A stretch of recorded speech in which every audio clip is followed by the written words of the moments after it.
Hey everybody, welcome back to my channel, and today we've got a really nice sort of quick video with a small but mighty productivity tip for language learners and especially polyglots.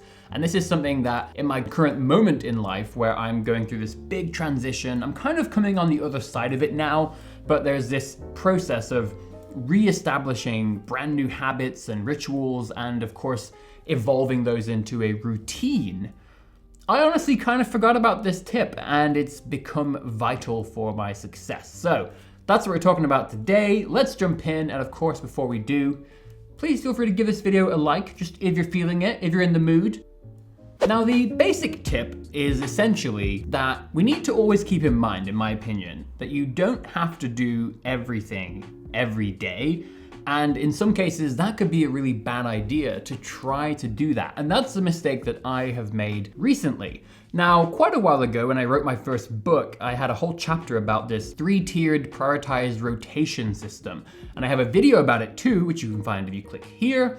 And that was really, really popular. And the basic premise of that was having as much as 3 tiers. I found that doing more than 3 just ends up being unrealistic, but you can certainly do 2.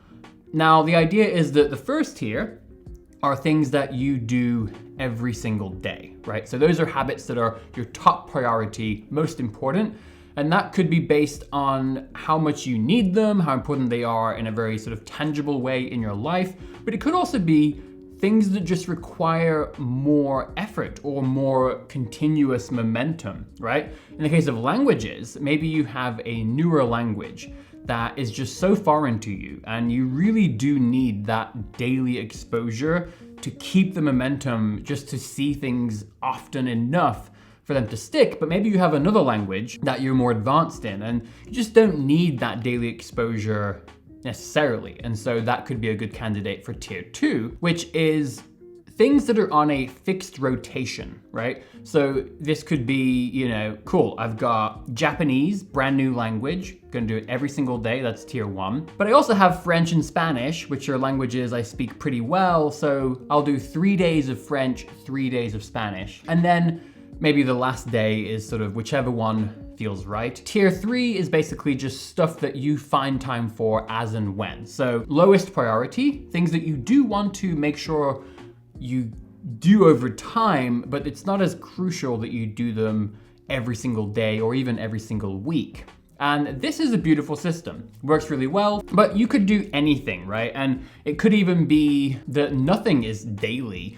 But the reason why I bring this up and the way that this manifested in my life, the way the problem manifested of trying to do things every day, was that I said to myself, cool, I've got all these activities, all these things that really need to get done. And that included things like doing YouTube videos, working on Journaly, but then of course, all the languages I'm learning, of course, things like data science, design, typography, all the things I'm studying and learning every day. I thought, okay, well, the natural instinct when you want to build a new habit is to think, well, I'll do it every day, right? That's gonna give me the best chance of it developing into a solid habit. But the thing is, just not realistic, right? Like it's just impractical. And so it does kind of work in the end, in the sense that for me, one day I get to like half the things, and then the next day I get to a slightly different set of things, and then the next day this, and like over the course of a week or two, I still get to everything. But it feels very chaotic, and this feels like it's very dependent on the person doing it and what's happening in your life, and that does not feel like a reliable system, a reliable piece of advice to give to people. I like thinking of things that should work for almost everybody and should be reliable, and even in my own life, I just don't like living under that sort of organized chaos where I don't really have a guarantee that I will get to a given thing in a day or a week or a month.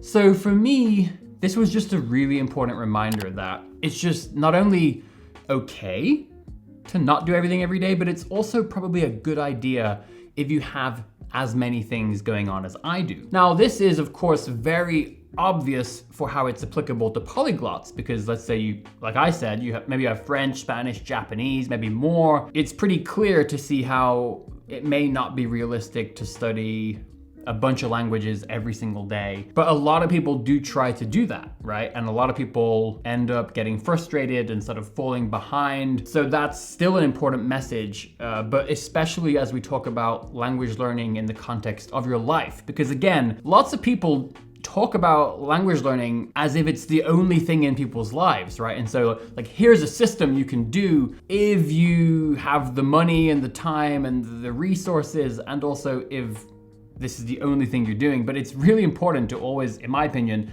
think about, well, how does this fit into most people's lives, assuming that we're all kind of busy with various things. But it's also relevant for people learning one language, because even within a language, right, there's a lot of different things that you could do. You could, like in my case with Mandarin Chinese, right, I have my textbook that I'm doing, and I'm going through this series of textbooks.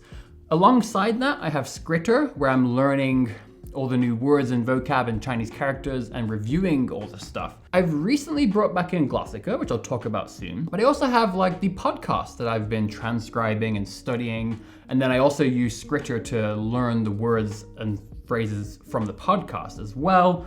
Then there's Journaly. So the point is that even if I was just doing Mandarin Chinese, that would be a huge commitment to do every single day. And a lot of people, like I said, they either try to do everything every day, or they don't necessarily actively say, I'll do everything every day, but it becomes kind of just a bit of chaos where you just get to whatever you get to. And I think as human beings, we tend to end up falling into a groove. So over a few weeks, you end up really just doing lots and lots of listening and not really doing any writing or whatever it might be. So I think it can be really helpful, even if you're just learning a single language, to say, okay, let's think of a system. Again, you could use my sort of 3-tier prioritized rotation system, but you could also just say, all right, Monday, Wednesday, Friday is for, podcasting. In terms of like transcription, every morning I will listen to a podcast or an ebook, but Tuesday, Thursday is for like intense grammar study, and then the weekend is just for watching movies and TV shows.